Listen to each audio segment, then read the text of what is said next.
colleague. No, not at all. No, that's so nice. Yeah, it was very, but he's much better. But I wasn't gonna leave him. I wasn't gonna leave him at surgery. Yeah. I had to. And believe me, I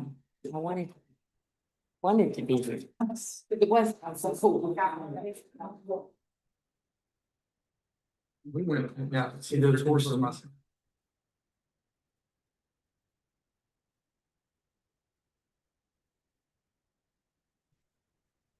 I didn't see that today. Well, And I didn't. well, you go. Go. You know.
That may have to appreciate this one. I need to do battery.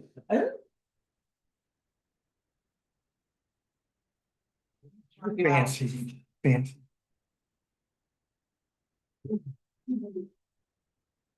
Oh. You know.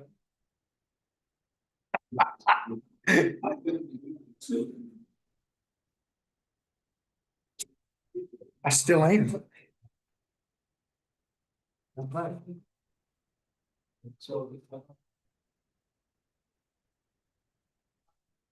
Chat. Sounds good.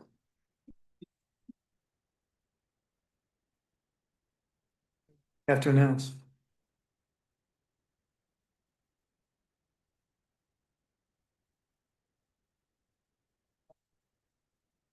I have to Keep saying that. Check. Okay, can you hear me if I place it right here, Katura? Is okay? No, you want me to hold it up? Yeah, hold it up. Okay, all right. Sure. Surprise guest. All right, so we're gonna go ahead and call the Children's Trust regular meeting for September 8th, 2025 at 4 p.m. to order. The mission of the Children's Trust of Alachua County is to fund and support a coordinated system of community services that allows all youth and their families to thrive. Any member of the public that wishes to be heard shall come forward to the podium at the appropriate time, introduce themselves to the board.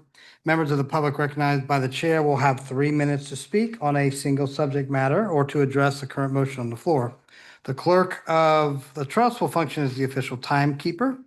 Please be reminded our policy prohibits unplanned funding requests from the podium. Should a member of the public wish to make a funding request, please contact the executive director and staff for your consideration. That's a Lee Pickison ad. Thank you, Commissioner. Also, I have this in front of me, which says, please use your microphones for everyone on Zoom and YouTube. Please, as you can see, pick up the microphone before speaking, hold it close enough so you can be heard clearly, speak directly into the mic throughout your comments, and this will ensure that all are heard and the full discussion is captured. Thank you all for helping us stay connected. Okay, the clerk will now call the roll, verify that at least 5 members of the trust are physically present for today's meeting, and board members are asked to speak directly into the mic. Madam Clerk.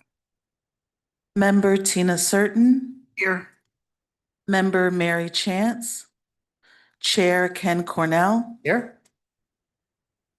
Member Nancy Hart, Member Maggie Labarda, Member Kamala Patton, Member Lee Pinkison, Vice Chair Cheryl Twombly, I'm online.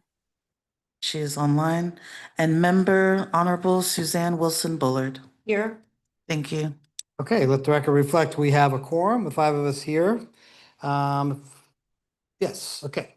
Moving on. We're gonna have the superintendent here at 4:45 for the trim. Maggie is out and Dr. Hart may be signing in online. Both. Yeah, so we have, there's no one else has an extenuating circumstance to vote. We'll have a quorum for the meeting and then we'll have 6, so we have a quorum for the budget in the mill. Move approval. Are there any changes? As well as regular agenda. Motion, do I hear a second? Second. Got a motion and a second to approve the agenda and the consent agenda. Is there anyone from the public that wishes to speak to the motion?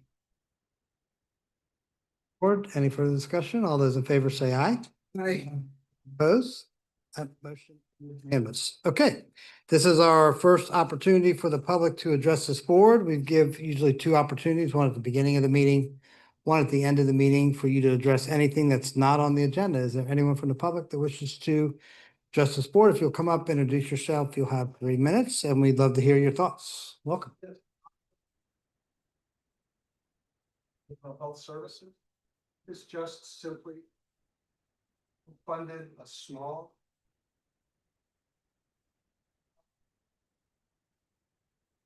Phil, could you pick that microphone up? Yep. Is it? Yeah, and just speak right into it with a green light on.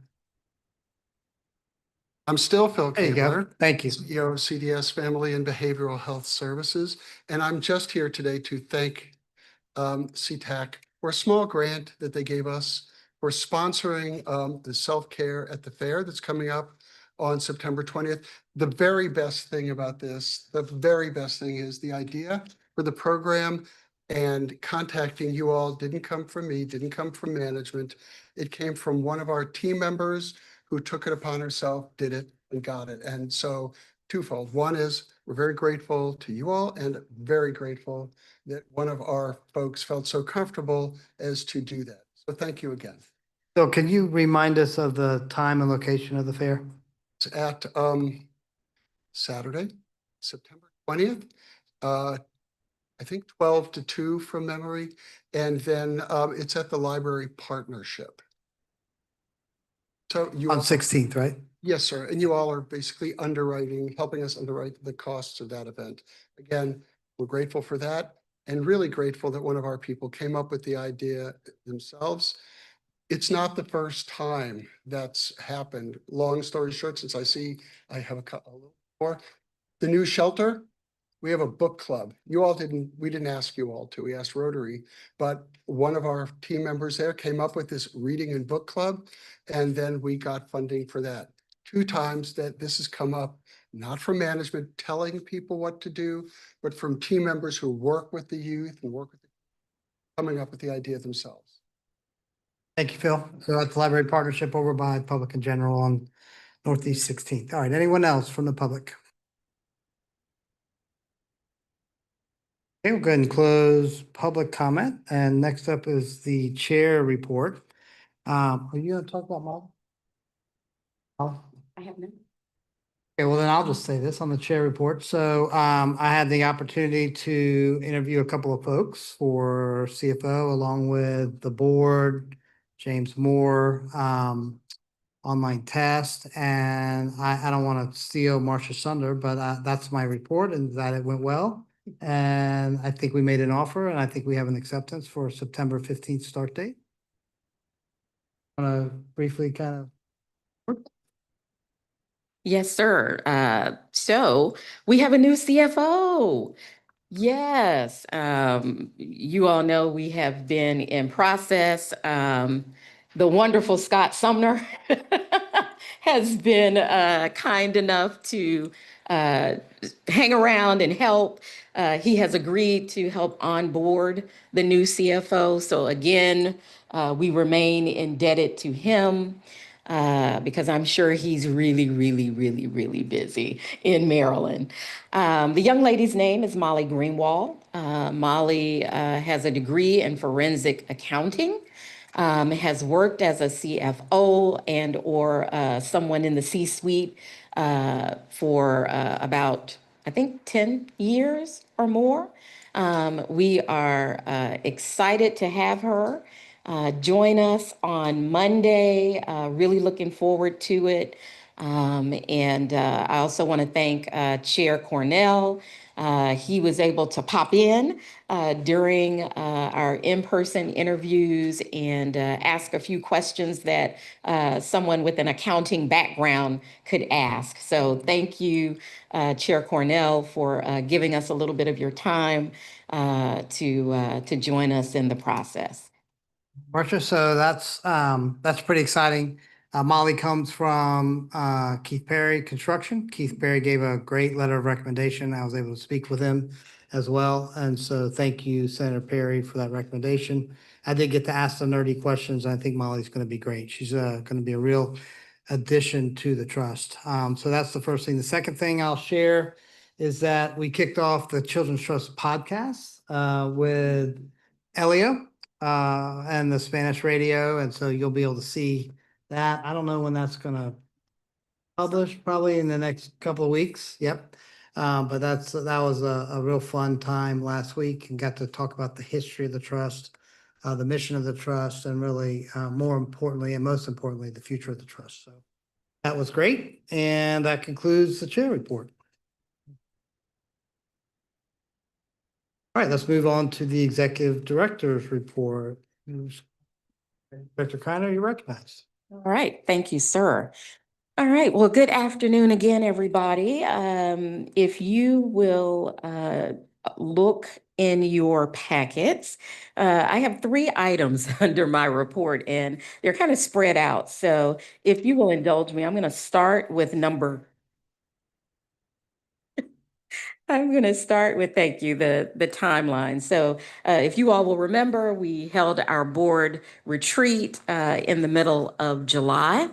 It was a little bit more extensive than maybe I thought going into it, but we had a great day. We have had an opportunity to meet with the consultants, and we have come up with a little bit of a plan here that I wanted to share with you. So they are going to come back and meet with staff on September 18th. At that time, we are going to continue to review all of the action items that came out of our July meeting. We are going to meet again in October. And you all have a couple of handouts here at your desk. Some of that information is what staff is going to be discussing with our strategic planners between the 18th and the 20th. We would like to hold a board workshop, half day, in November to bring back to you all some of those action items and get feedback from the board on issues and items that we feel we need your direction and guidance in. So we're looking at that November 10th date, which would be our November board meeting day. We would have a workshop from 12:30 to 3:30. So if you'll go ahead now and pencil that in. There will be another internal planning session in December for staff. That should be us cleaning up any of the information that is synthesized from the November meeting. And then we're going to have a full, basically another walkthrough of the strategic plan with you all in January. That would be our opportunity, and I say our, all of us, the board and staff's opportunity to walk through the plan one more time, right? With us coming back to you in February with a final plan for your approval. If for some reason the February plan doesn't look the way you want it, we still have time for March. I'd like for us to put it to bed by March because we need to begin budget planning in March. We need to begin looking at our RFP cycles and all of those things. So if we're going to make changes to what we're going to do, we have to put this to bed no later than March. So that's our timeline. Questions? Questions? I really appreciate Molly starting on the 15th. You know, she's going to be kind of onboarded quickly. I forgot to mention, you know, Scott was really involved in interviewing all the candidates and so Scott, thank you for your efforts on that. But Molly will be starting before that first internal planning session, and that'll get at least a financial hat involved in that whole.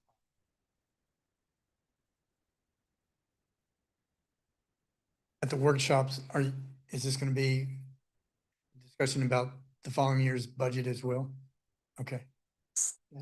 I think the goal was, we got a long way in that initial strategic plan with the idea that what comes out of that strategic plan rolls into next year's budget. Budget, yes.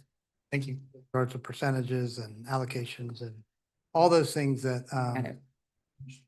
talking a lot about. All right, anything else on the strategic planning timeline for the executive director's report? Okay, Marcia, you want to keep going? Yes, sir.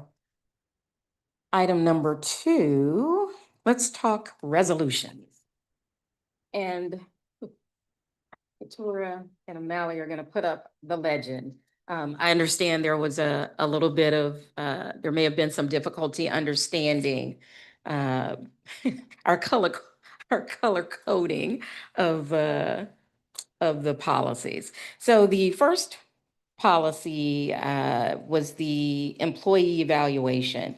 Basically, we wanted to formalize what we've already pretty much been doing in practice, right? All employees have an annual evaluation. We moved, I believe, in 23 from anniversary dates to last year in 24 to all of us just having, with the exception of me, all staff having their evaluations completed in September. We have mid-year check-ins for all staff, ongoing feedback for all staff. Staff receive coaching, performance improvement plans when and if necessary, and certainly a corrective action if that is required as well. All staff are encouraged to participate in some form of professional development, from LinkedIn Learning that we offer any and all staff, as well as James Moore comes in, provides professional development for us. And then we bring in outside folks to provide professional feedback. We have something planned on Monday, if I'm not mistaken, and that's about, what is it about, Christy? Thank you. I was gonna say overachieving and but burnout. So basically, as I said, this is really just to formalize what we have already been doing. So that is 2.95 employee performance evaluation. Section 2, 4.15, we deleted some redundancy because the floating holidays were mentioned in two places in our policies. So we deleted 4.15, and then we added to 860. 860, basically the update, and the updates are in green for your, thank you, I see Katura has it up. The holidays are basically a benefit to our staff. And in looking at making updates to floating holidays, we now have folks who are working with us who are part-time. We have folks who are temporary working with us as well. And we have interns. So we are blessed to have a lot of folks helping us out. We wanted to ensure that the floating holidays, however, were reserved for full-time staff and part-time staff who are working 20+ hours or more. So we needed to have a policy that recognized that distinction. Right? Any questions on that one? Okay. And then the Family Medical Leave Act, 4.60. This one is really what I consider to be a minor change. It gives me a little bit more discretion. We had an employee recently who left the trust for a very positive reason, to have a baby. And it was brought to my attention that I was going to be required to make that employee pay us back for their benefits, because that was what our policy stated. So I really want to change one line in the policy to shift from the company will require the employee to reimburse the company the amount if paid for the employee's health insurance premium during the leave period to the company may require the employee. When would the may go into?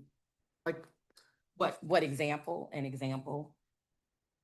Don't know, honestly. I'm thinking someone who works for us and decides they don't want to work for us anymore and they've been out job searching or something, and during their time, I don't know. If we found out they were doing something they shouldn't have been doing while they were on leave, I don't know. the only reason I ask is because if it seems that there's not a consistent or like a really hard and fast way, it could open us up to liability. Because one person may say, well, you made me do it, Mhm. repay for one reason, you didn't make someone else. That's the only reason why I'm asking, No, no. right? It was brought to my attention that That- another board member said the same thing. So I'm a little uneasy about you having the discretion and it not being clearly outlined.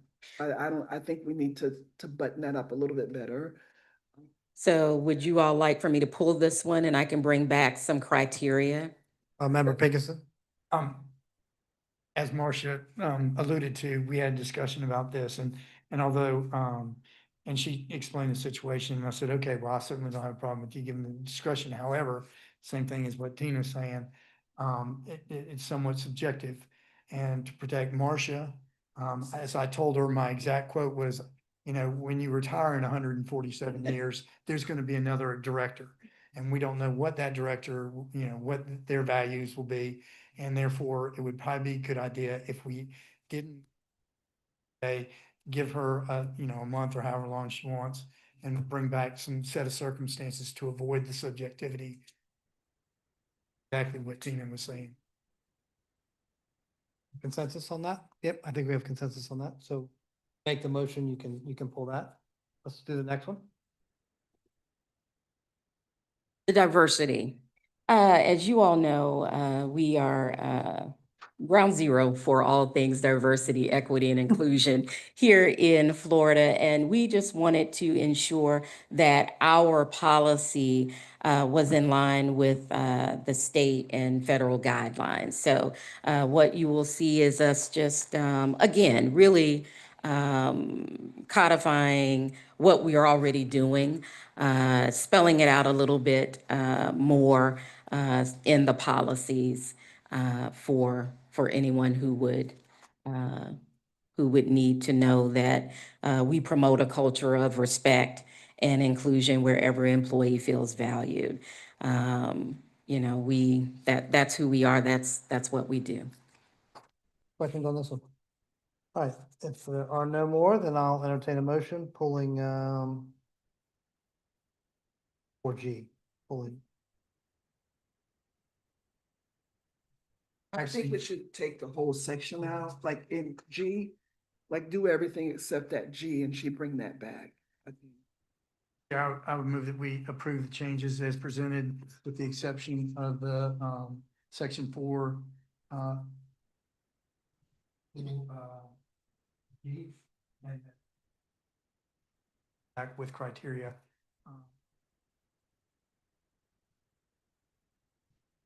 All right, so this is actually resolution 2025-08, pulling that one item. Correct. Okay, got a motion, do I hear a second? Got a motion, and a second from member Certain, any discussion by the board?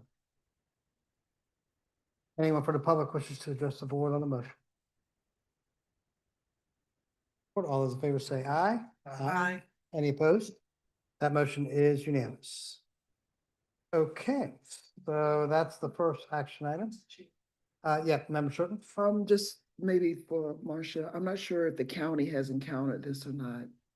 Might look at how. Yeah, they're- the county is going through all of its policies and procedures and Last night it was too late for me to like look to see if I could find it in the county. get with Allison, Bob, and whatever. help you. Okay, super. All right, next up is, I guess, the main event for this board meeting, which is the fiscal year 2026 budget review. Well, the trim this- hearing is at 5. And this is just the review prior to the. Scott is online. Are we gonna? It is online, but we're gonna have Christy do a walkthrough. Last month, we provided you all with some changes, the reductions as we were instructed, but we understand that people had difficulty seeing them. We didn't feel that we did a really good job of explaining them. So we thought we would walk you back through those again. And then we're going to cover an additional handout that all of you have at your place settings.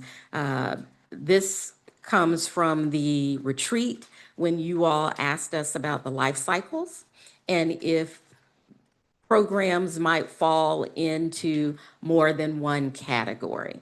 So we pulled staff in and staff was able to put together an exercise for us to look at all of the programs and assess them according to what we consider to be potentially their life cycle, as well as if they fell into 1, 2, or 3 of our programmatic goal areas. So I'm going to turn it over to Christy to start, and then we'll bring Bonnie up to go through the life cycle piece. And real quick, if I could just, so this sheet in front of you, this is, the discussion that we're going to really have at the strategic planning workshop, in which we started at the last one. And so I did ask Marcia, I said, for each of the programs, give us staff's best guess as to what the primary, secondary.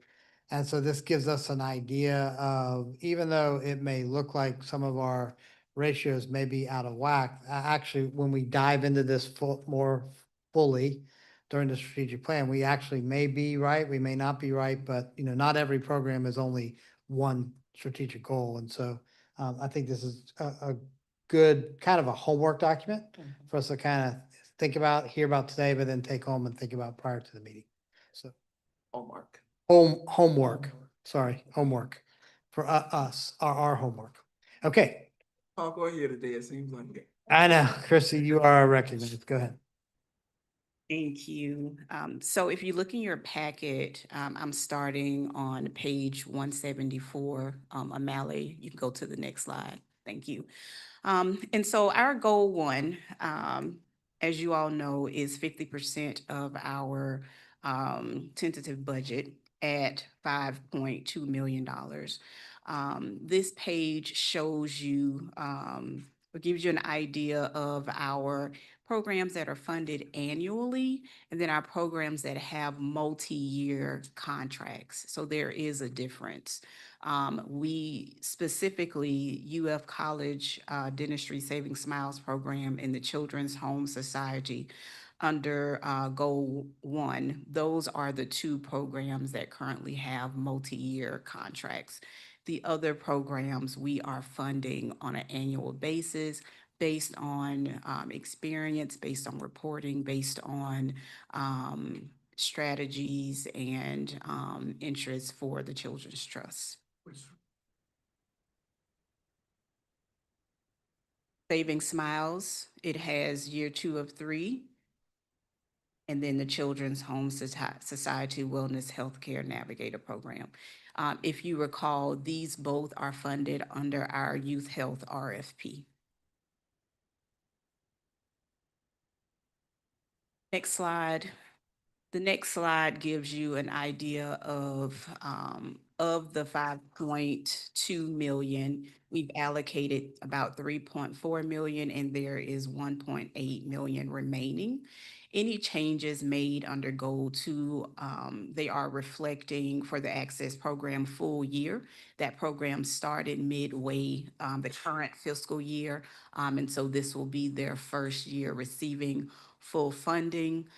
The Child Advocacy Center, that was a minor change where their funding increased, which means they were not eligible for the cost of living adjustment. And then the Partnership for Strong Family Contracts, those were minor changes again to reflect accurate contract information and award amounts.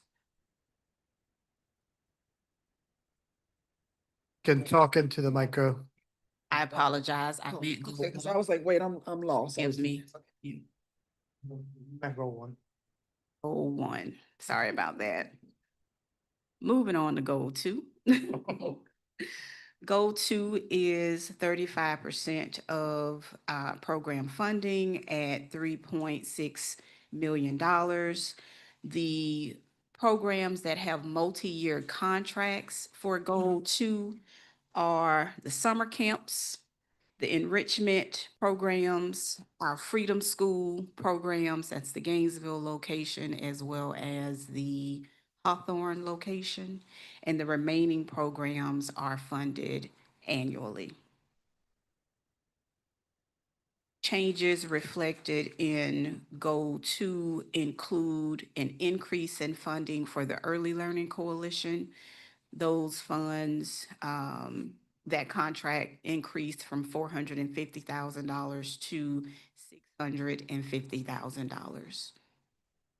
And the additional changes were to I Am STEM and Gainesville Circus Center, minor changes to ensure the budget book reflected the correct contract award amounts. If you look at page 178, additional changes to Goal 2, we removed Gator Junior Golf from the budget book as they were not eligible for contract renewal. And then Boys and Girls Club, their funding was decreased based on our mid-year funding procedures.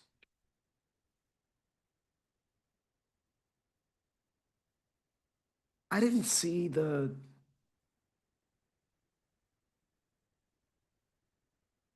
was a little bit confusing because for me, I see it now. I was gonna say the Boys and Girls Club, I didn't see the decrease because up top it says revisions for Goal 2, and then the bottom it says Goal 2 revision. And to me, last night it just looked like it was a continuation, and I didn't see. I was like, I don't see where it changed.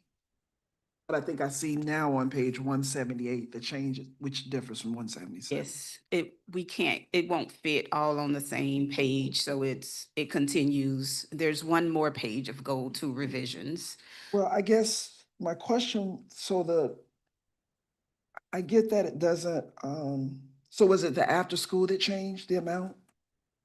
What you're saying that decrease, you said the Boys and Girls Club funding decreased per mid-year review. That is correct. But when I look at on page 177, I didn't, and I see Boys and Girls Club, it didn't seem like there's a change, and I did miss it last night. It's 136,000 on page 178. So the changes are, the difference is in the proposed budget. So remember, when this was initially presented to the board, it was a month ago, and it was supposed to be so that you could see the proposed book and the tentative book. And those, so what you have in front of you now are the tentative book. So you're not gonna see the changes because they've already been made. But a month ago, it would have reflected the difference because you would have had the information in front of you. Okay.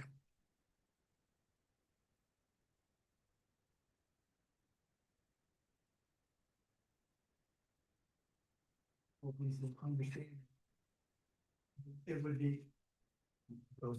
Um, it would be helpful, you know, if we want to see the differences, just to have another column, say what it was, what originally was proposed. So we can see, so we can actually see what the difference was.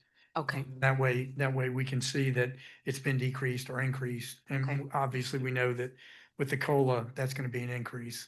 But if there is something that, you know, is different, that has been reduced or increased other than COLA, then we know that. And it just helps make easier reading. Thank you, Christy. welcome. You go to page Norm, because Lee and I like have the same question. if you go to page 179 for go to revisions, the neighborhood empowerment pilot project, you're not going to see it here. It was removed from the budget, which is why you don't see it. The youth sport funding,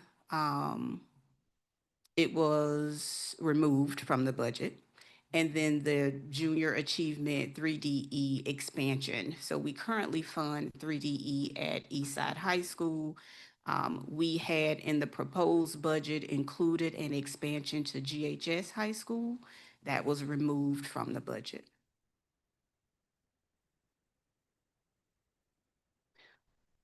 Program allocations for goal two, as you all are aware, this is where like we are exceeding our budget amount.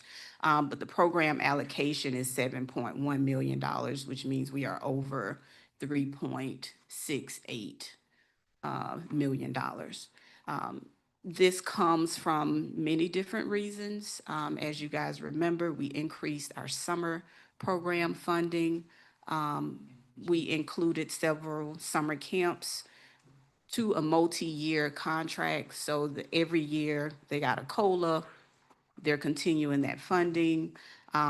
Enrichment was originally proposed to the board for $250,000. I believe that one may have been increased to $1 million. And so they are on finishing up their second year in this budget. And every year, of course, many different programs are getting their cost of living adjustment, which also is an increase to this goal too that's over. And then goal three is the next slide. It's 10% of the program budget at $1 million. We do not have any programs that are awarded funds under a multi-year contract. These are all annually funded. Changes that you will see here are the mentoring, training, and capacity. It was initially, the initial request was, I think, about $200,000. It was reduced to 50. Gun violence with the city of Gainesville was 500,000. It was reduced to 150, and then youth engagement reduced from 150 to $75,000. Which one? The youth engagement. The youth engagement is not through the city. Only the gun violence initiative is through the city of Gainesville. And youth engagement is through, So youth engagement originally is a contract with the YMCA, now known as the North Central Florida Community Center. We are identifying a new provider for that pot of money, but it is not the city of Gainesville.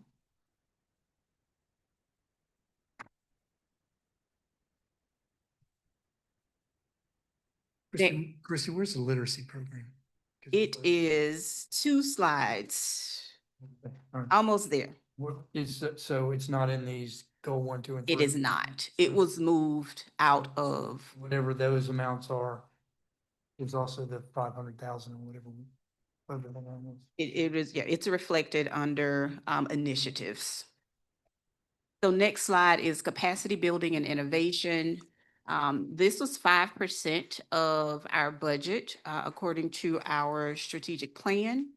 Under this pot of money, we are funding, as you can see, the Community Foundation, the Center for Nonprofit Excellence, as well as trainings, what we have, been calling Meta, so many different provider trainings, capacity building, language line. This is where all of our support for our providers are coming from this pot of money. Any changes reflected here from the proposed budget will be corrections to reflect the cost of Philanthropy Hub through the Community Foundation. And then the final slide, which shows our emergent needs, sponsorships, and initiatives. This is where that literacy initiative is for $550,000. It also shows where our emergent needs and our sponsorship pots reside. And these are all the changes from the proposed book to the budget book.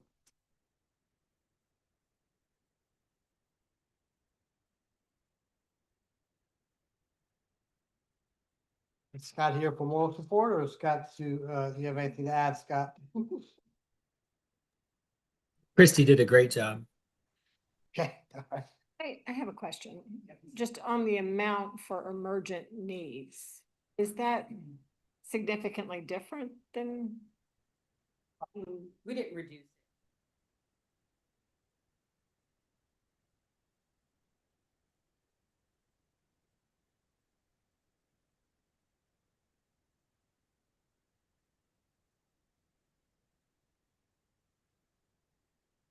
But that would be where you all decided last month when I wasn't here, the Food for Kids backpack program, did that come from that line item, or that's the type of thing? Yeah.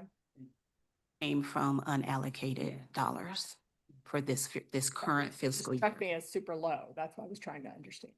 Came from unallocated dollars. Bonding to an emergent need. Question as well. I was not at the last meeting when this was discussed, but on the gun violence initiative, that was initially 500,000, correct? And it was reduced to 150. Is that 150,000 allocated to the interrupter program through the city? Well, primarily they're planning to fund the interrupter program out of the 150. They had about 200 and I'm going to say 40,000 left over out of this year's budget. And so they have those technology hubs. They had several initiatives already in process. Their strategic plan has kicked off. They were able to go ahead and select their strategic consultants. So the board voted to allow them to use the dollars that we had already provided for them out of this year's budget to roll over. And then this upcoming year's budget, we will give them 150. reduced down from the 550. They able to confirm if they have any certification, if the interrupters have any certification through any type of program or training? The answer would be no, because we did not ask them about their certification and training. What do you have in mind? What do you think? Well, I have some concerns about that, because they're sending these individuals out. I was reading the summary. It looks like they had 34 referrals, 225 field contacts, 50 home visits, 105 parental contacts, 28 conflicts mediated, 73 neighborhood contacts. So are they law enforcement certified, or the individuals who are the interrupters? And because they have a lot of community involvement. And this is not something that I'm hearing about in juvenile court. So I'd be interested to know what their training and what certifications they have. It's a lot of money. I mean, I understand there's a reduction, but there's still $150,000 committed to. So we can request that information from the city of Gainesville and have that provided back to this board. And then the same with the 75,000. So that was 150, and you indicated that that's going through, I thought. That's a completely separate pot of money, correct? So initially, money was designated both for city and the county. The correct? 550 was, or the 500, was it 500? It was That 500. youth engagement 150 was the YMCA. Right, that was That was to not provide the city or teen the county. center activities, separate from the gun violence. So the gun violence 500,000 was not quite an even split, but a split between the city and the county. And so the 150 for this upcoming year would go to the city, and there would be no funding allocated to the county. And I see that the chief also, along with other representatives, provided some helpful information at the last meeting, and they've indicated that there's a reduction compared to the previous years.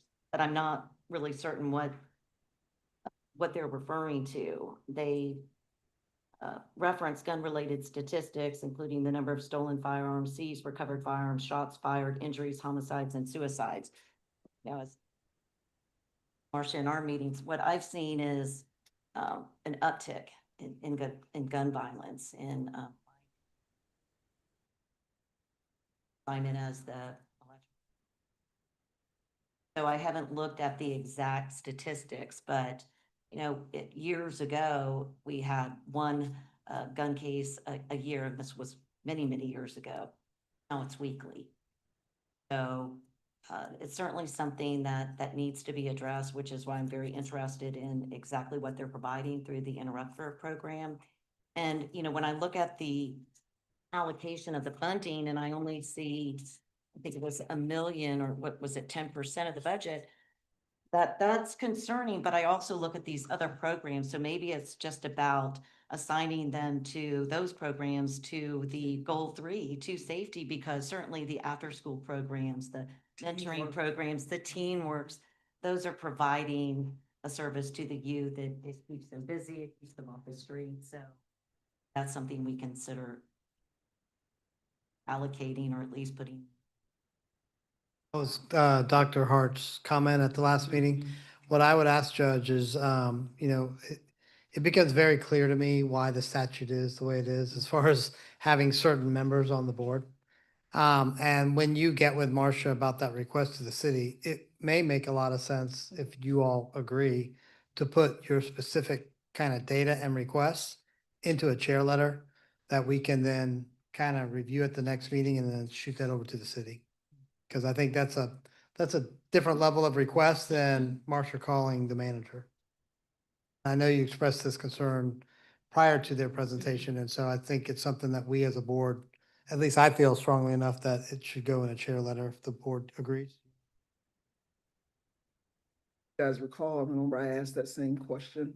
I asked that question when they came and we had all the folks here about the presentation the city made, and had they made any correlation between, the after-school program, but specifically teamworks, because I've heard so many parents to say that they're wanting us to be able to expand that because of the positive impact that working and earning money, keeping kids out of trouble, and them resorting to, doing things that put them in front of you. So I do think you should help us with an ask for that.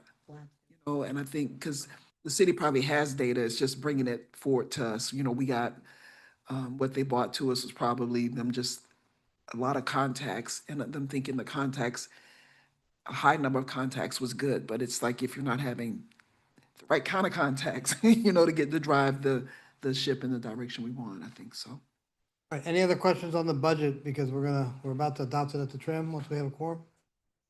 All right, let's move on to item,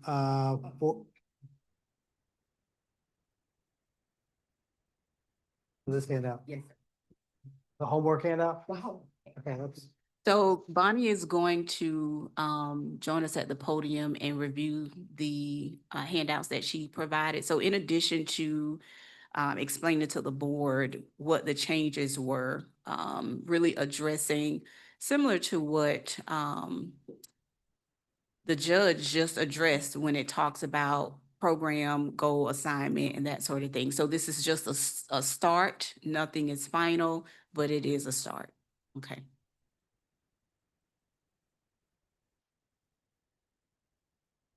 we'll just note that Dr. Hart's now in the meeting.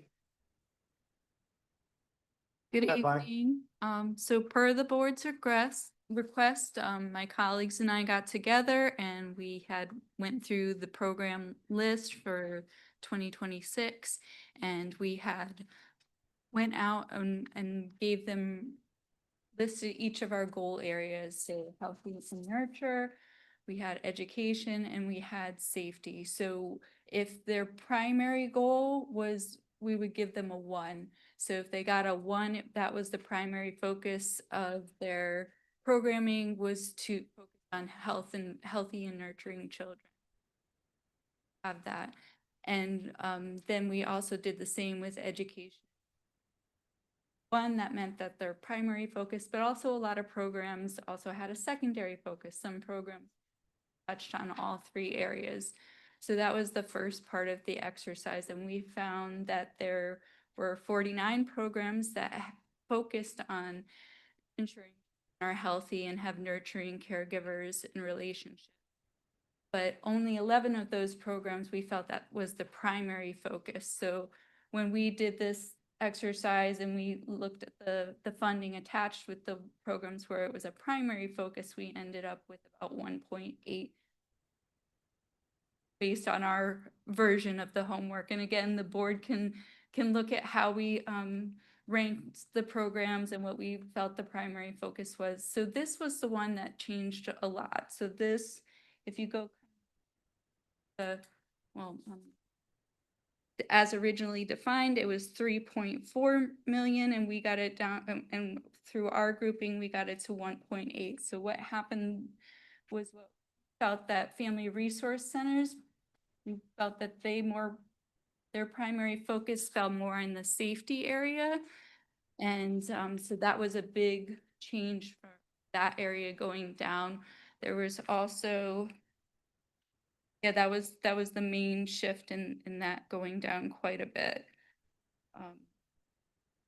You can see on the other worksheet that lists the programs individually, kind of where they were originally defined. And then in the 3-column areas where you see a 1, that's where we felt that their primary was. And so if you were to flip to the other sheet. Yeah, Commissioner Pickison and then Commissioner Sorton. Okay, Bonnie, I apologize. Okay, I'm looking at what you're doing now, with your homework, and thank you all very much for doing that. Okay, you said you got it down to 1.8. So 1.8 from looking at the 2026 tentative contracted budget, it went you've got 5.2 allocated. We've got 5.2. So you're saying that really doesn't need to be 5.2, 1.8 would be about the appropriate amount. Well, I mean, the allocation is 5.2. What our actual allocation is 3, 4. But what we looked at when we were like, well, what are the programs that we have allocated in the budget, and what are we allocating them, and how many, and so what their primary focus was, that's what we based it on.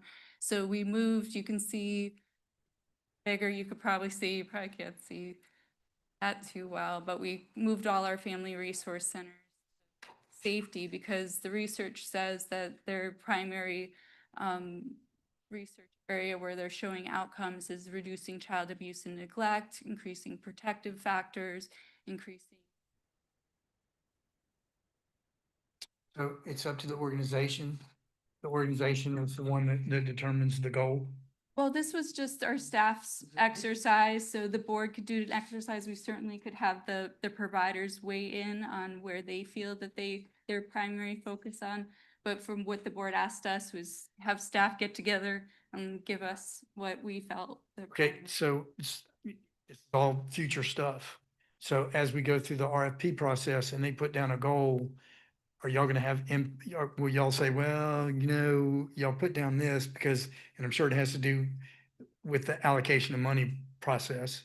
And they're trying to get money for their program. Are y'all gonna have some impact in the future saying, well, you've got goal 1, but it really looks like this is goal 2? May I answer that? That's gonna complicate the RFP process. So that really is going to depend on the strategic plan and the strategies that the board agrees to. Providers right this moment are funded based under a goal based on our current strategies. So I think as we are working through the strategic plan and you all are having those conversations about what our goals are going to be, what percentage, we come to you all and state this RFP falls under this goal based on the outcomes that we intend to. Y'all determine that it's. And correct, and we bring it to the board. Again, it's based on the percentages of funding, it's based on those strategies. And so as we're preparing to meet and finalize this new strategic plan, I think that's going to be a conversation that we need to have, because if we're trying to stick within a certain percentage and the RFP is there, and then some of our RFPs, it's multiple goals because that's what we as a organization said. So I hear what you're saying, and I think it's just worth that conversation during the, yes, so that we can make some In that case, decisions. I'll shut up. Thank you. Thank No, you, I mean, Commissioner. yeah. No, I mean, I think that's right. I think we had asked staff to take a first look at it. Second step is staff, get with the providers, see what they think. And then ultimately, that information needs to really run through Molly to look at, you're putting all of this programming to this one goal, but maybe it should be 75-25. Teens work is a great example. It's identified as, education, but then also safety. So maybe there's a percentage there. And then after that happens, they present it to us and we check or no, move it like that. And I think that's staff's intention, which is why I really said, let's defer the big discussion about this because this is homework. But I think they're starting to explain to us kind of their thoughts and methodology behind this process. Let the clerk reflect that the superintendent has entered the meeting. Thank you. Marcia, do you want to add anything to that? Yeah, I was so happy to see Dr. Patton. Our chair is exactly right. This was our exercise to begin the discussion with you. At the August meeting, several of you were asking, where was this? And we hadn't done this because, we still need to be trained on the life cycle, right? That whole process. But I always say to staff, we have really smart people. And so they went back, took what was provided to us by Dr. Beachy, and said, okay, if we really break this down, here's what this could look like. And then we had some internal debates about what should move, what shouldn't move. So this was I think a really good first pass at this. And this is some of the work that we will continue to do with the strategic planners and then be bringing forward this information to you all to say, okay, here's what you asked for. Now, here are those unintended consequences, right? Here's what the funding is going to look like. And then we have to have those hard discussions about how we're going to fund what we do. We're funding 75, almost 80 programs. We probably aren't going to be able to fund them, right? Moving forward, not at the level to which we are currently. And so what will be our priorities? I know and then I'm going to shut up, at the retreat, Cornell threw out some percentages again, right? And we all sat and said, oh yeah, but those percentages may not work if we really want to right size where we are. So just food for thought. Thank you, Bonnie. I really want to say thank you to Bonnie and Amy That's a great- and Belita, because they really, really did a deep dive into what this could potentially look like. Yeah, a member certain?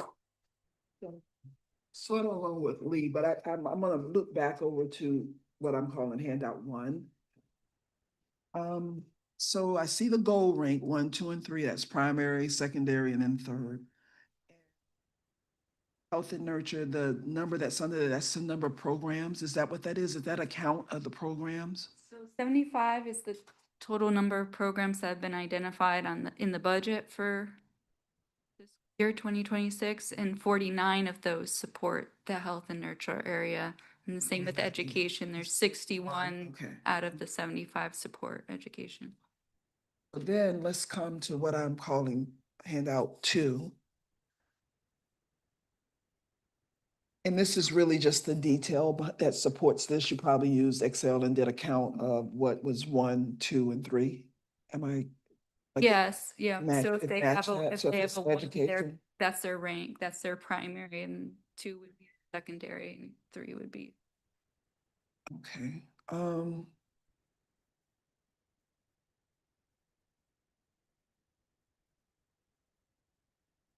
I don't know how to ask my next question, so I'm gonna say, go ahead. You'll have plenty of time, because this is gonna really, to me, this is the crux of the strategic plan. The only other comment I want to make is for trust our size. We are probably doing 2 to 3 times the number of programs as others. And, that started the first year when there were 5 of us, and we said, let's just fund everything. But to me, that's the second big thing we really got to talk about at the strategic plan. Does that continue to make sense as we are in year 8 of a 12-year special district moving into it? Bonnie, you got 2 minutes to wrap this up before I pause for the trim. What else did you want to tell us about our homework? Well, I think the other thing that's worth noting is that only a third of programs really only fall in one area. So it's difficult to put a program, say, for example, after school, like in just one area. Yeah, they support education, they support health, they support nurturing and caregiver, having nurturing adults in their life. They support safety because they're keeping them. So it was. And it was difficult to plug them into just one area. Almost half of them fall in all 3 areas.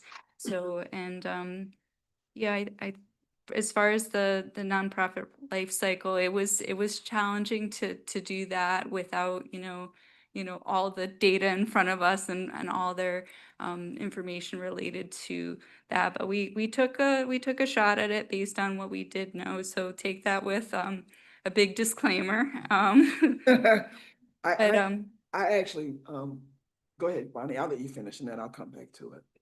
I actually felt like I look at the original compared to where we ranked folks, I felt like safety almost 10 times, a lot more of our programs we felt like fell into safety when really considering child abuse and neglect and really supporting youth being in a place where they're getting positive contact with adults and they're learning about, how to get the skills that they need to be successful and more preventative focus programs like our Teens Work program, like our Family Resource Centers. So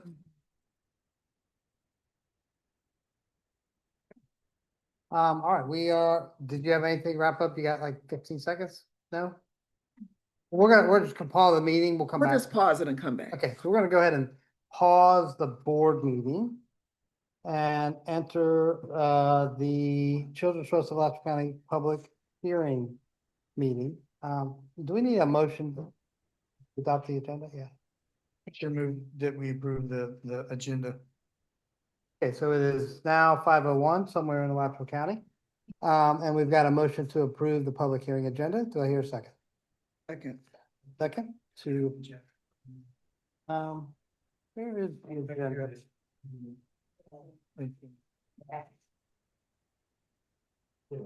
Yeah, that one.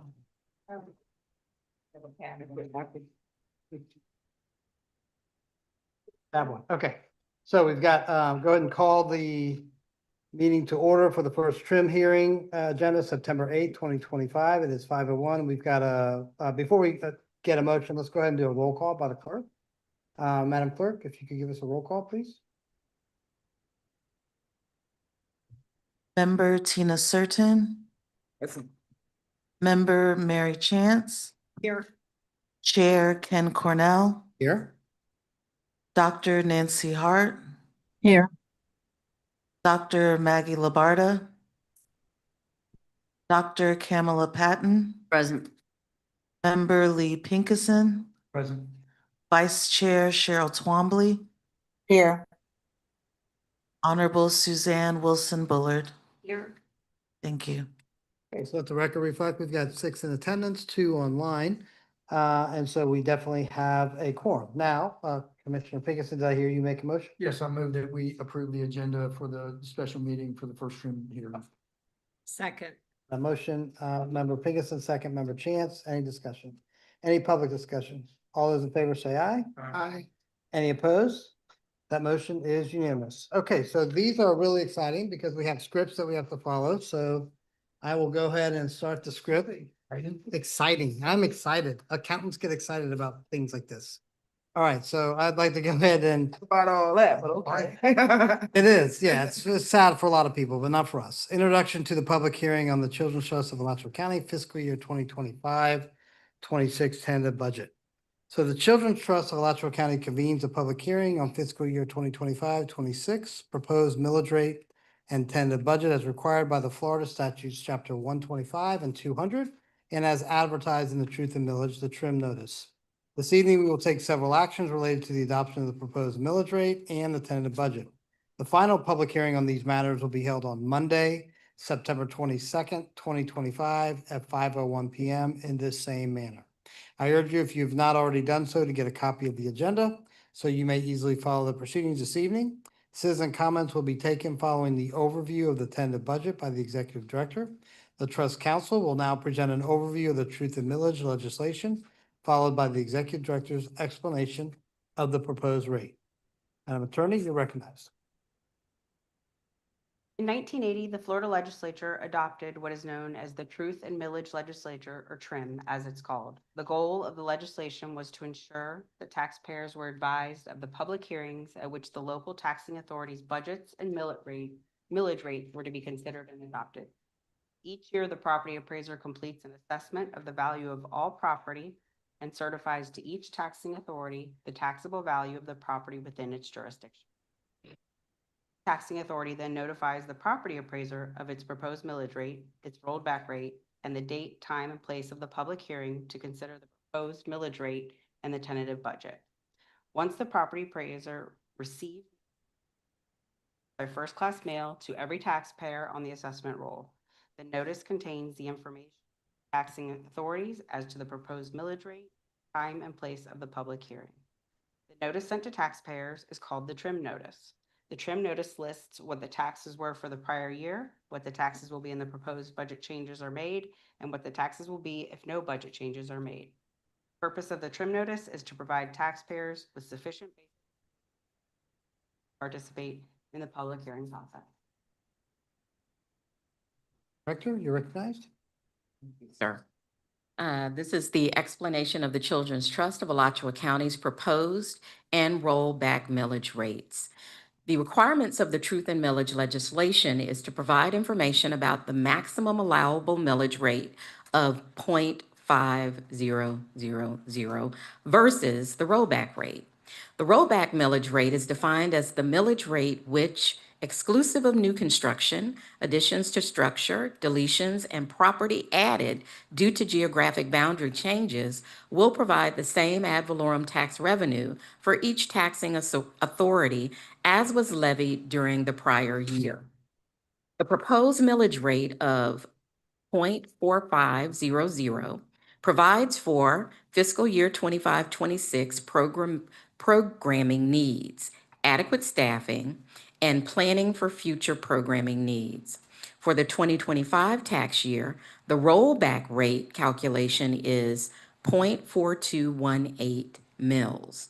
The recommended tentative millage rate for fiscal year 25-26 budget is the rate of 0.4500.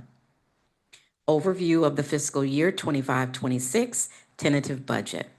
Mr. Chair, the Children's Trust tentative budget for fiscal year 2025-26 is $17,747,646.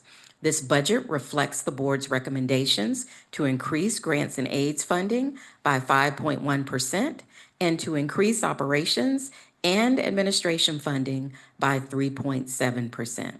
The adjustments to the budget reflect the fiscal year 25-26 rate of 0.4500 plus previously collected ad valorem taxes from the property appraiser.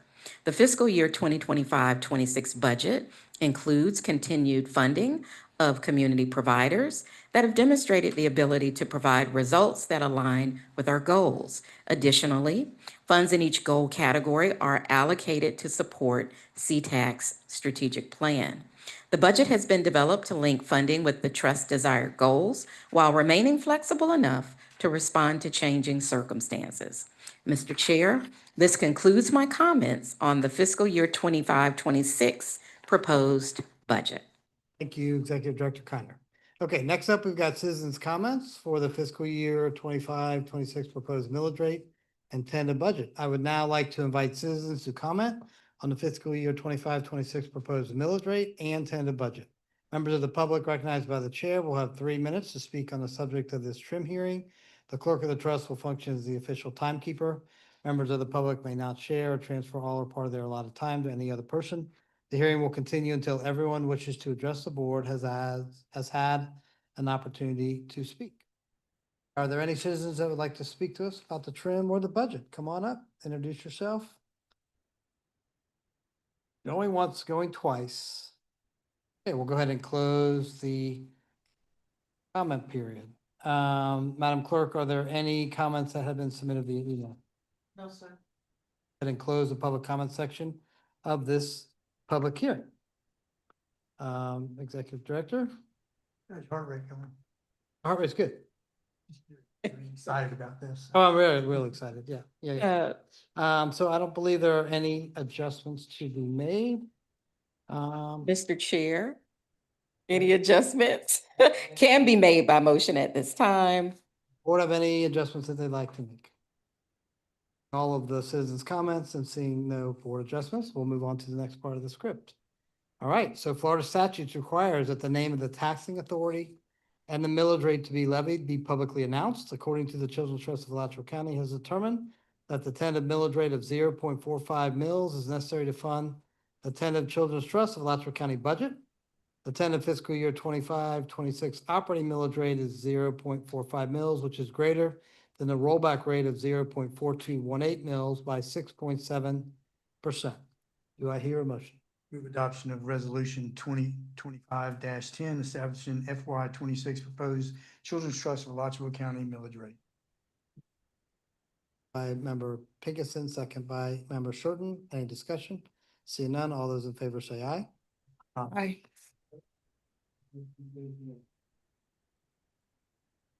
statute. 125901 subsection. About to ask. Thank you for providing that. All right, next motion.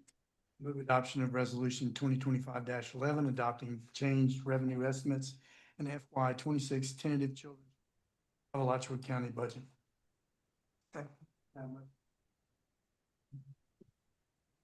Here, as Marcia knows what's coming. So, as you know, I expressed concern in the very first meeting, about the budget and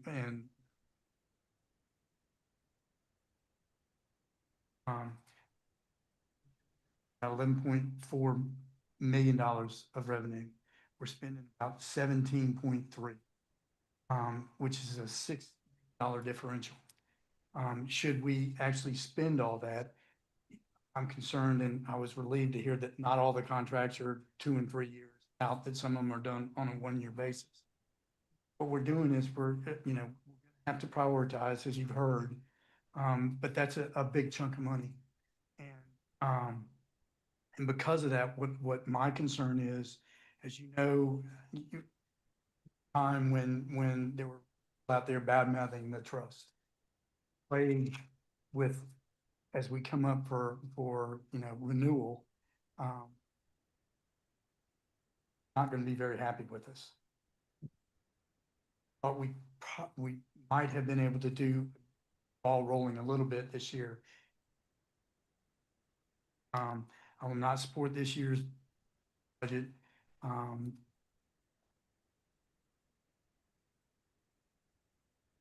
Welcome. And I also share some of your concerns and know that the next year's budget is going to be the one that I'm going to kind of be with Lee on this one, is making sure that our use of fund balance is properly identified. I do think we are not going to spend what's in the budget, as we've historically had 2 to 3 million that has not been expended. But I hear you loud and clear, and I'll be with you next year.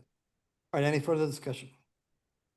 Okay, all those in favor of the motion that Commissioner Pinkerton made, say aye. Opposed? Let the record reflect. For Pinkerton and Judge Bullard in dissent, 1, 2, 3, 4 of us, and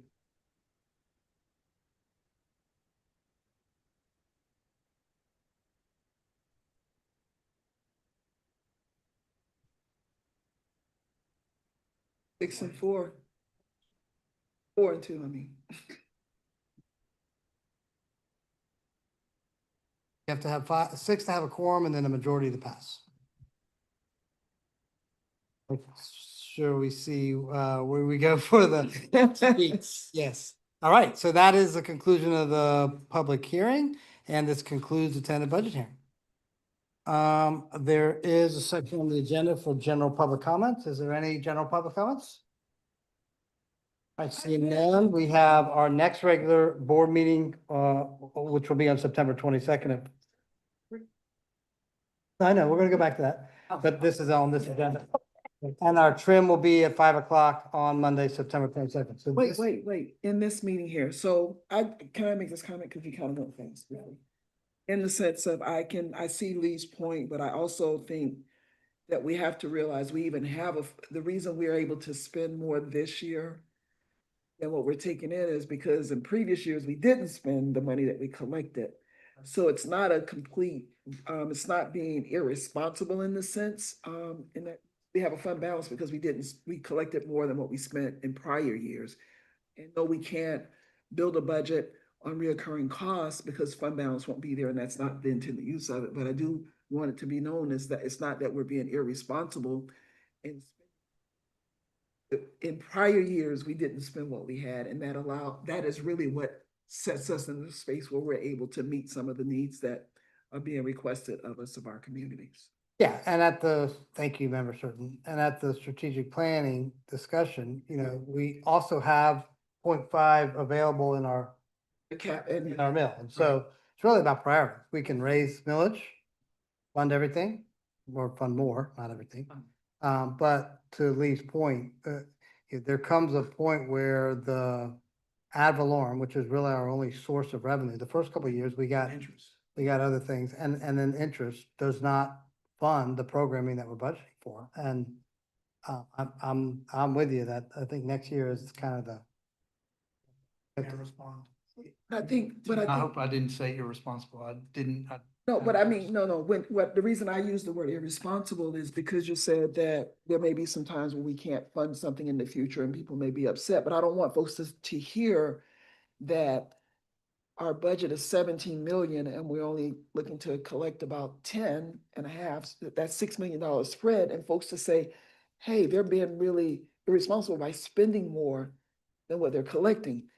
The reason we're able to spend more is because we did not, it's kind of like we have a savings account. We're budgeted more. We're budgeting more than what we, or in the budget is the capacity to spend, you know? We couldn't do it, but yeah, the only reason we have that is because in prior years, it was like money was banked in the sense. And collected, and we did make a conscious decision this year to not assess, propose the full half meal because of where we did sit, so. I just don't want folks, sometimes things get written in the paper and it's, well, there's been. Thank you. Thank you. Commissioner Pinkerton, do you want to respond? Just say that member Certain is absolutely correct. My concern stems from funding ongoing programs with non-reoccurring funds. And like I said, I was happy to hear that a lot of these programs are done on. Although once most programs get money, they kind of feel that will create issue. Okay, any further comments? All right, we'll go ahead and adjourn the trim hearing and go back to our original board meeting. And we were still on item 13, wrapping up a discussion about the fiscal year budget review before we get into item 14. Tina, I didn't mean to shut you off. Did you have a comment that you wanted to make on the homework pages? Yes, I did. I think so just to kind of like put this in our thing, I like what staff has done. Thank you to the team who did this. I'm sure it was real hard to kind of try to categorize this, but that column in stage, all of our work now, I think is not in addition to funding program. It is also, we kind of got to position ourselves to where the community will want to renew this thing. Right? And so I think we also, we are going to have to, out of the discussion we just had, really make some choices and prioritizations, right? Of what we'll fund, who will fund. And when we look at the stage that the staff, and I know this is just what staff's assessment of the stage of the organizations, what I don't want us, or I want us to caution us is to not really look at funding the mature organizations, right? Because if you look at who's been rated as mature, it's the UFs, it's really old ones, and that's gonna create some schisms and some friction in our community because, I bring this up and I'm not picking on the family resource centers. That's not what I'm saying. But I think I'm gonna say that I think that is a function of the state of Florida when they decided to privatize DCF. If that over to another entity, and now that entity is here with the trust to get funding. So the voters are approving things and services that really should be funded by our state, right? We're funding UF for Project Smiles, and I wholeheartedly support Project Smiles, right? But we have Project Smiles because state Medicaid reimburses dental providers so little, private dentists don't want to deal with that. So this is a way, so I think, like, I'm saying all that to say, like, for us as board members here, when we start to evaluate, I'm not saying we pour money into an organization that is in startup mode or that can't deliver. I just think you're gonna have a hard sell going to the community to say, tax yourself something else to support these large state institutions or institutions that should be providing services that our state government should be providing. AMI, that's a diversion program. JJ, right? Under DJJ? I don't believe it's funded. Not anymore. Not anymore. Yeah, they cut. Right. And so they're here on, they're getting a couple $100,000 from here. Yes. You see, so that is really like, we're the state government is like cutting and, defunding certain things. And the citizens of our community voting themselves a tax. And then we're then using that with, hopefully that's not the path we take of only funding really established large organizations at the expense of other organizations that are really like making direct contact. So that's the dilemma for me. I think that's a really interesting meta point to think. My understanding of the nonprofit life cycles is that people progress, that they don't stay in startup and keep having the same like lack of traction that they planned. I think that's a valid point, and it's not just us, but I would imagine a lot of people are having that conversation around the state. Dr. Hart or Member Twomley, do you have any comments before we get off of this item? Dr. Hart, go ahead. Tina, you're always provocative. And I'm sitting here thinking, what would we do if we didn't have the Children's Trust? Would we just be satisfied that children in Alachua County have more dental caries than children in any other county? We aren't satisfied. That's why the voters voted to do more things for children, because we looked around and we said we could do better for our children. And I kind of understand your point about the not-for-profits that are new to the game, that are still learning how to provide results. But the fact of the matter is kind of legitimate to just give them short-term funding to see if they begin to learn how to show us that they're being responsible with the taxpayers' dollars. I don't really know how to fix the state government should it need fixing, but it's kind of the same thing that happened with the lottery for education, right? All those lottery dollars didn't add to our educational coffers, they replaced. And that isn't what the voters intended when they said it's okay to sell lottery tickets here. So I don't really think there's an easy solution for us as a board, for us as a community, and especially for our staff. You know, we've asked them to unsnag a Gordian knot, and I don't know if we can. We're just here to spend these tax dollars the best way we know how on behalf of the children in this county. And I think that's what we're doing.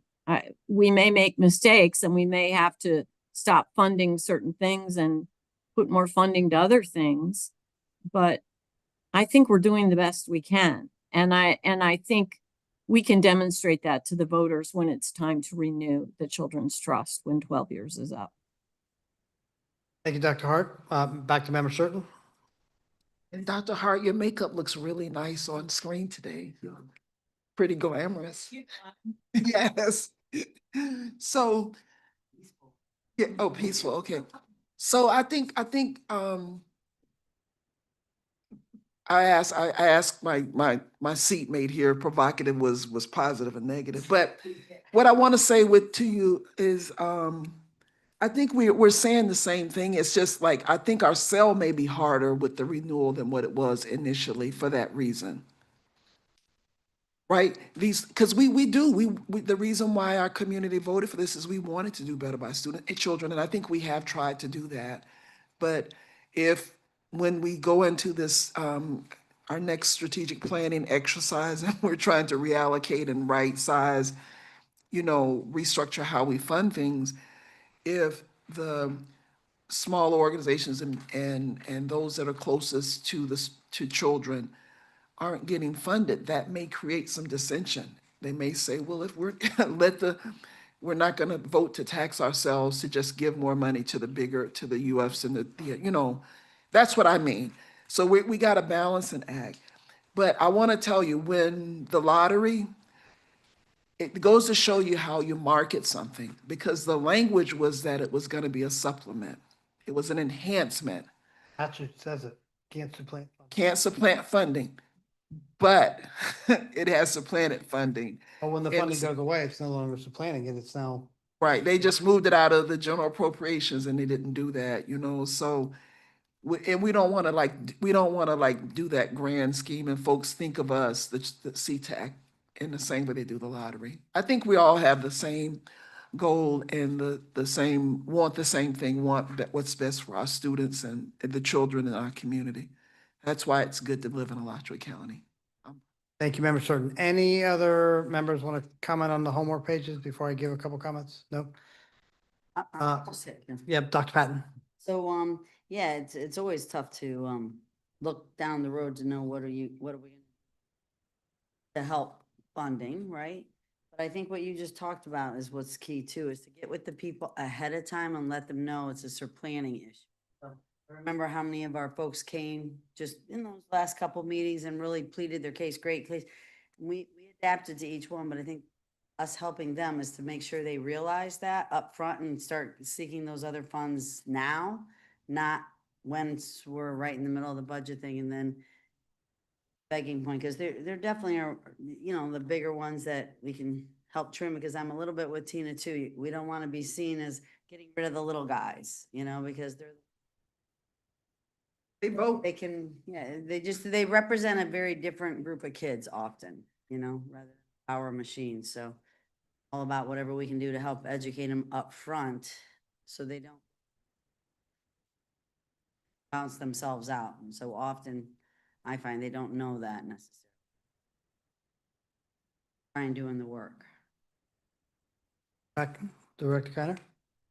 Yeah, I just want to clarify for anybody listening, this was an exercise.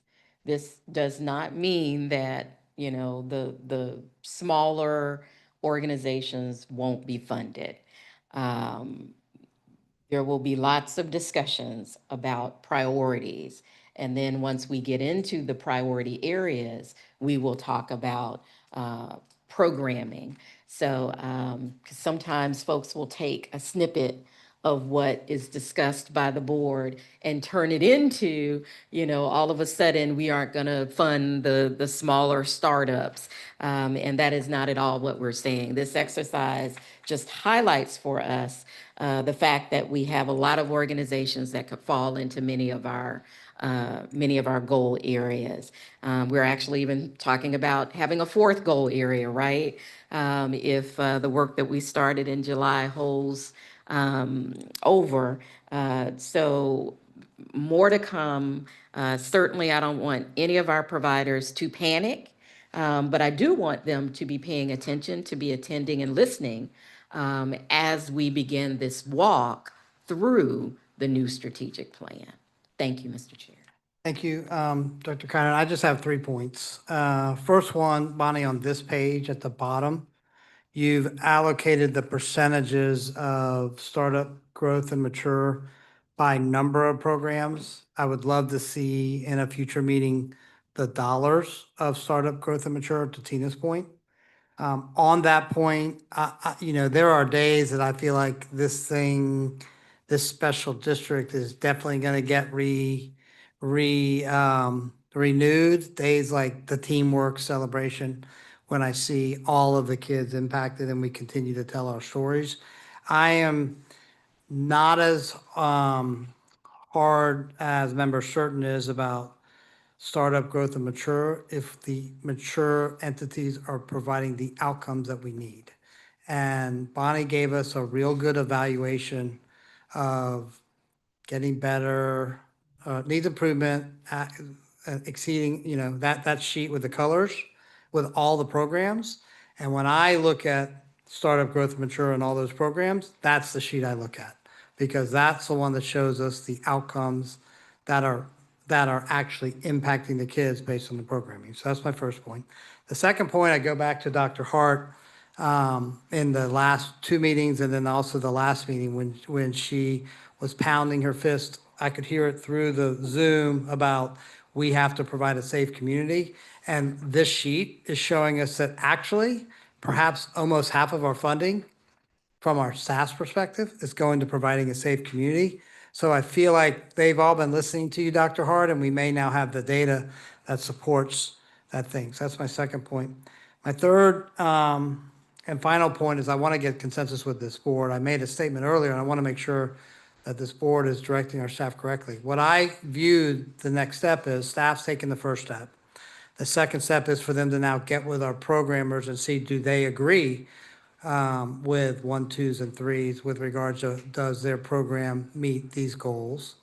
The third step would then be to have some allocation of dollars instead of just all going to one. What percentage goes to education? What percentage goes to safety? What percentage goes to health and nurture? That's a staff and a provider exercise. And then that information is presented to us as a board at the strategic plan. And we may decide we don't want 50% anymore in one category. That's for us to decide and direct.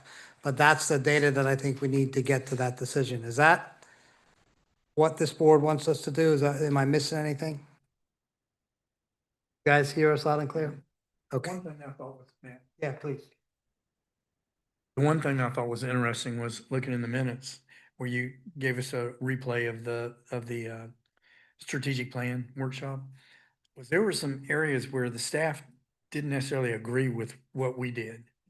And, during our workshop, I'd kind of like to understand because our staffers are the individuals that go out and they work with the providers, and they're out there more than we are.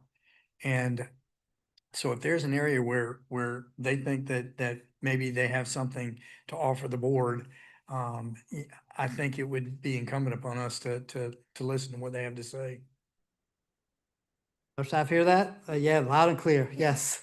Change our minds, tell us where we're missing it, and great point. That was a really good point with that was a point I made with the interview, was that we have some of the best and the brightest, not just at our staff, but, in the community. Got to get that input into the plan. Judge made a great example of that when we were talking about gun violence earlier in the meeting. Okay, anything else on item 13? Member Chance. Would you suggest receiving?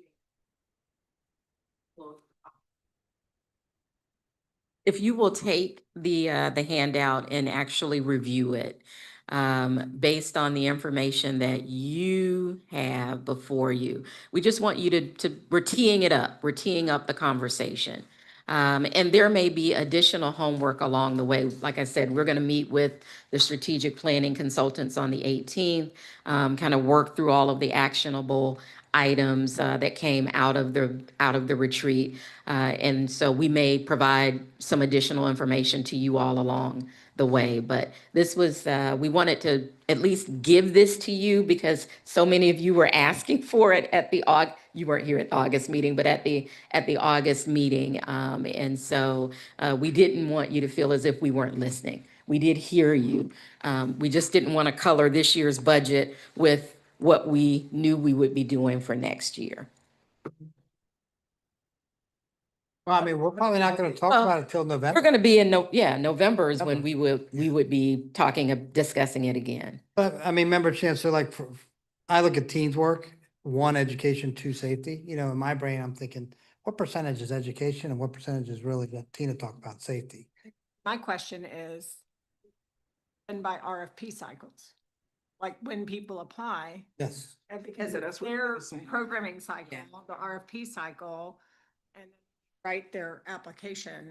Accordingly, actually, most of them Right. So were. when you have the discussion with the providers, how you could suss that out a little bit. Yeah. Christy's taking notes here. What we can also do is provide you all with a little of the background of how we got here, because we did Bonnie shared it, but we can provide it to you in writing. And I think that will also give you a little bit more clarity on what you're seeing. So we'll get that to you.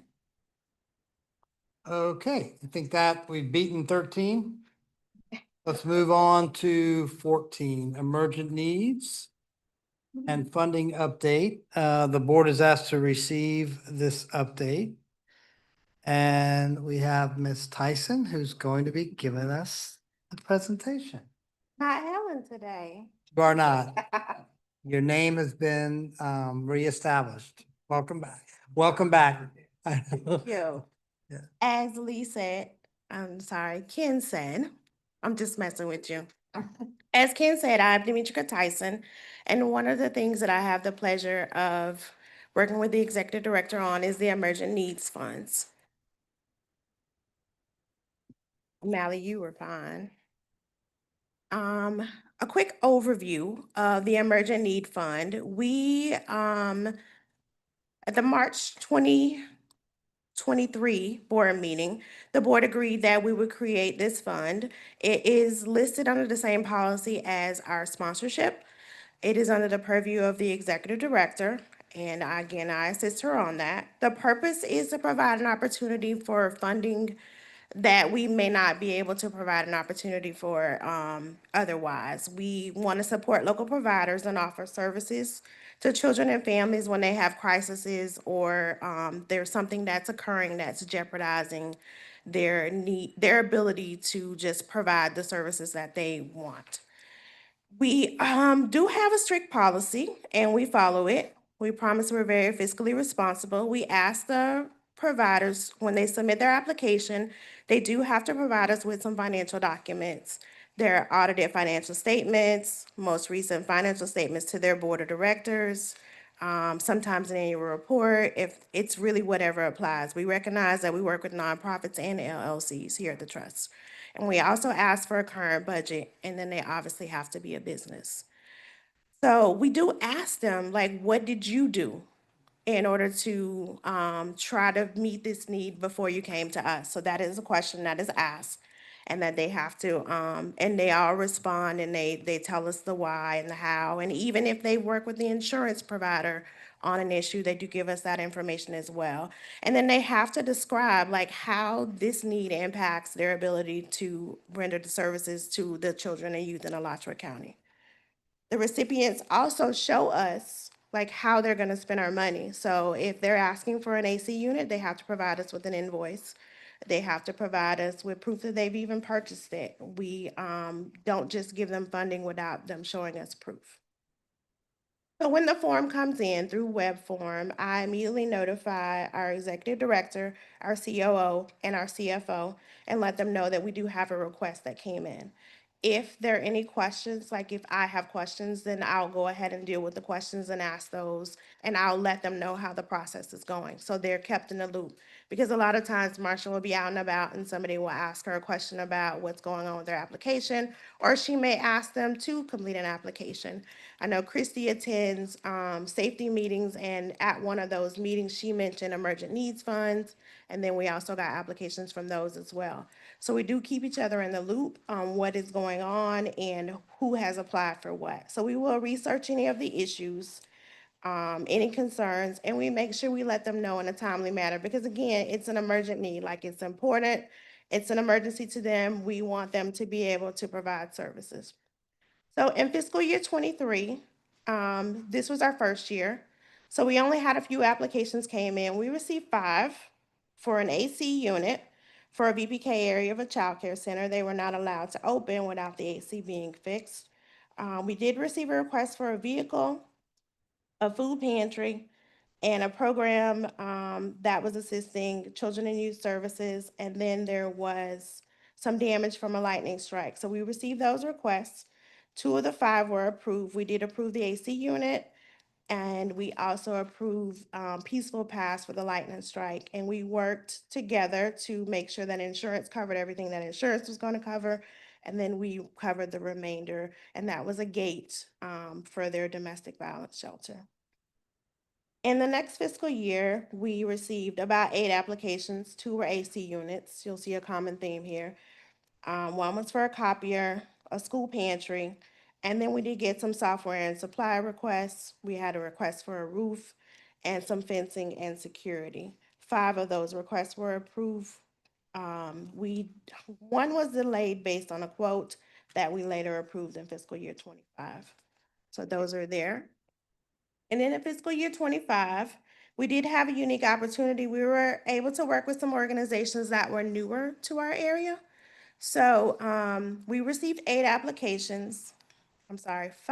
applications, one for AC repair, fencing, a part for a vehicle, another AC unit, and then another one for a vehicle. And so one was a medical daycare that opened up in Alachua, and they were brand new to our area. And when they went into the building, Little Sprouts, they had to do a ton of work in order to get it ready for the children to be able to come there. So at that point, they'd exhausted everything, but the children weren't able to play outside because there was no fence. So she reached out honestly just to kind of see who we were at the trust, what we did, and talk about funding opportunities. I happened to answer the phone that day. And so I did share with her what we did, who we were, and I also told her about the emergent needs opportunity. So she did fill out the application, and she was willing to save money to put the fence up herself. And of course, we were like, no, let's pay somebody to do that so that we can make sure that we're covered. So were able to get the fence up, and the children and Christy was able to go out and visit the center. So that is our total on the next slide for what we've spent fiscal year. The last 2 fiscal years, as Marcia mentioned earlier, we reduced our funding request for this area from 150 to 100. So we are currently in this current fiscal year, and we've spent 54,491.98 of the 100. Members, any questions? Chair Cornell, can I? Yeah, one time. Can I add something Oh, about please, go ahead. Little Sprouts? They are that center is for children with special needs. So the fencing was critical to them being able to provide service. So I did want to add that about that particular center. Schneider would be happy to hear that. Yep, Member Sutton. So I was disappointed because I live out near the family church, and I knew that AC unit had been done, and they sold the building. And say again? They sold the building. It sold for like, give us back our money for all we see.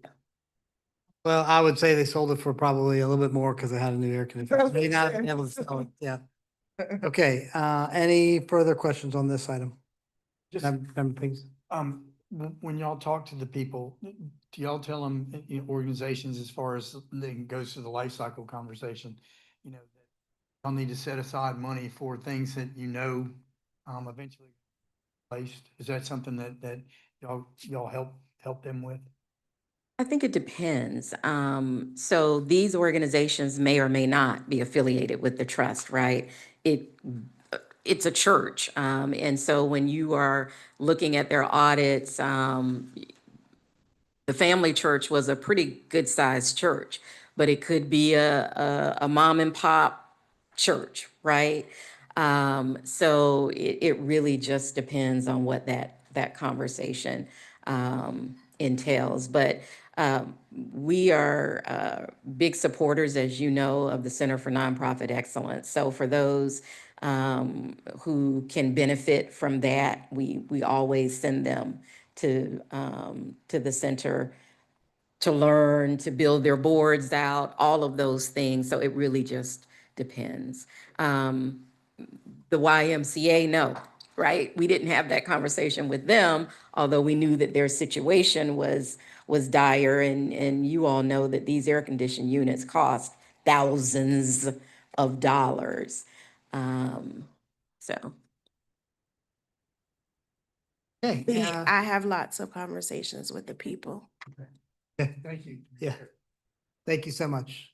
All right, anyone from the public wish to speak to this item? All right, seeing none, let's now go back to our agenda. This is the second opportunity for general public comment. Is there anyone from the public which to address this board on anything not on the agenda or anything that's come up that you want to talk about? Once going twice. Okay, we'll do board member comments. We'll start online. Member Hart, do you have anything for us?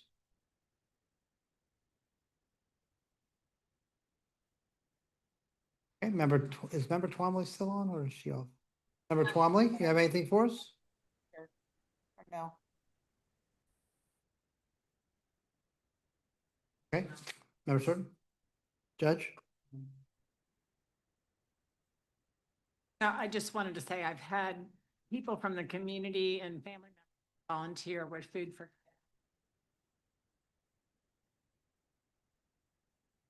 part of the school year. I part of that vote because I think that's important one-time funding when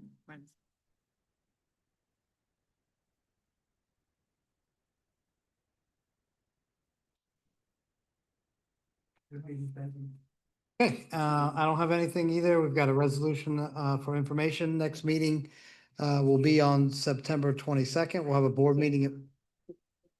Yeah. Oh, I'm sorry. I'm Okay. sorry. Dr. Patton, I'm sorry. I just want to, I said a long time ago, but kind of want to still encourage us to capture kids' thoughts from the summer programming.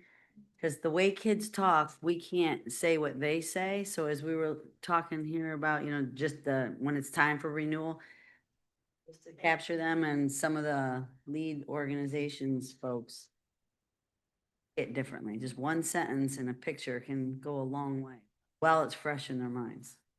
Great point. Thank you. Thank you for that. I'm sorry I went down this line and I just did not turn over. I apologize. Okay, our next meeting is going to be on the 22nd at 4. Will be the board meeting. We'll do the trim at 5:01.